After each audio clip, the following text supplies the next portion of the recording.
So in Korean business culture, there's this word, jobdae. You might translate it as business entertainment. And, immediately our minds go to these lavish dinners, expensive gifts, right? But what if we've been looking at this whole thing completely backward?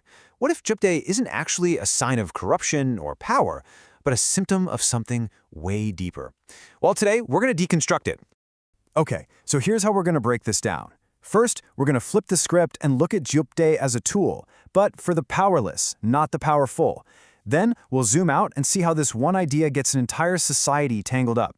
After that, we're going to challenge our own gut reactions, that anger we feel, and see why that might not be the answer. And believe it or not, we'll find a solution in something as simple as a letter, which will bring us to the real heart of what a gift should be. All right, let's dive right into part 1, the tool of the powerless. And yeah, this really is a totally different way of looking at things. So let's just start with this question right here. When you see this kind of, business entertainment, where does your mind go? Probably straight to corruption, right? Backroom deals, power plays. But what if that's not what's really going on? What if it's actually a sign of weakness? And this is really the core idea we're exploring. The argument is that jobdae is not some tool that powerful people use. Nope. It's a tool for people who feel like they have no power at all. Just, think about it. You're up against the wall, the proper channels just aren't working for you. What do? This becomes your shortcut. It's an act of desperation, really, not an act of strength. Now, let's be super clear here. Nobody is saying this is the right way to do things. It's not the proper method, not by a long shot. It's what's described as a pivotal technique, which is basically a workaround. It's a survival strategy, a way to get by in a really difficult, kind of broken system where the official rules just don't seem to get you anywhere. Okay, on to part 2, a society entangled. Because this is where we really zoom out and see how one person's desperate act is part of a much, much bigger picture. See, if we only focus on the person giving the gift and the person getting it, we're totally missing the point. We're looking at the leaves and ignoring the entire forest. The real problem here isn't the individuals. It's the system itself. The invisible strings that are pulling on everyone. There's this great quote that puts it perfectly. Imagine society is just this giant, hopelessly tangled ball of string. If you just grab one thread and pull, if you just blame one person, what happens? You just end up making the knot even tighter. The problem is systemic, right? It's all connected. Everything is tangled up with everything else. So, the whole argument here boils down to this. People are a product of their environment, plain and simple. If a society is turbid, and that's a great word for it, kind of murky and unclear, it's going to produce people who do murky work. They're just playing the roles that the system gives them. But on the flip side, if you can make that society clear and transparent, well then you're going to get people doing clear, transparent work. So the solution isn't to fix the people, it's to fix the society they live in. So that leads us to part 3, beyond anger and judgment. Okay, so if the whole system is the problem, how in the world do we fix it? Well, here's a really counterintuitive thought. Maybe our first, most natural emotional reaction is the very thing holding us back. And this quote just lays it out there so bluntly. If you look at it with anger, you will never find the answer. The one who observes coldly will find the answer. I mean, think about it. Our first instinct is to get furious about corruption, and that's understandable. But that anger, it actually blinds us. It keeps us from seeing the system for what it really is. The only way to find a real solution is to take a step back and observe calmly, coldly even.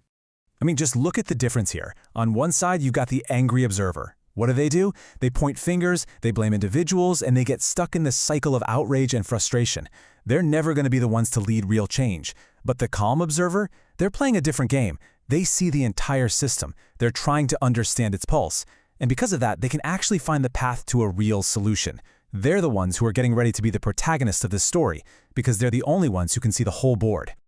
Okay, so if anger is off the table, what actually works? That brings us to part 4, the power of a letter. And the alternative that's proposed here is, it's surprisingly simple. It's all about completely changing the nature of the gift itself. So here's the playbook, step by step. Step 1, just say no to the big, expensive transactional gifts. Forget them. Step 2, instead, you pick out something small, something thoughtful, something that actually fits the person you're giving it to. But step 3, this is the absolute game changer. You write a letter, a real, sincere letter from the heart where you put down your actual thoughts. And then, step 4, you present that small gift and that powerful letter together. And the impact of doing this, it's not just a little better. The claim is that a small, thoughtful gift with a sincere letter has an effect that is 100 to 1,000 times greater than some big, heartless, expensive gift. I mean, that is a wild number. It completely flips our whole idea of what value even means. And this really gets to the philosophical core of the whole argument. I mean, why did we, as humans, learn to write in the first place? It wasn't just to calculate debts or keep business records. We learned to write to express the heart, to share our feelings, to connect with each other. And this whole approach, it's about reclaiming that original, much more powerful purpose of our words. Which brings us perfectly to our final section, Part 5, A Gift with a Heart. And this is where we really nail down the crucial difference between these two ways of doing things. Listen to this quote because it's so powerful. A gift without a heart is a bribe. But it's the next part that's just, wow. It is a sign of a life lived in supplication, a life of begging.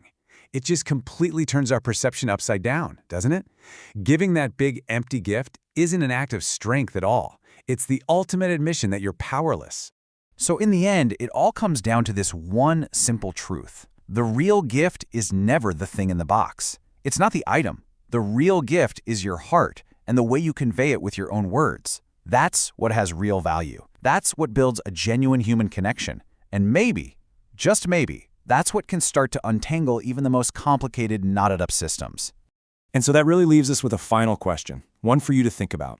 In a world that feels more and more transactional every single day, what is the true value of your words? What is the real power that you hold when you just communicate sincerely? It's definitely something to chew on. Thanks so much for diving into this with me.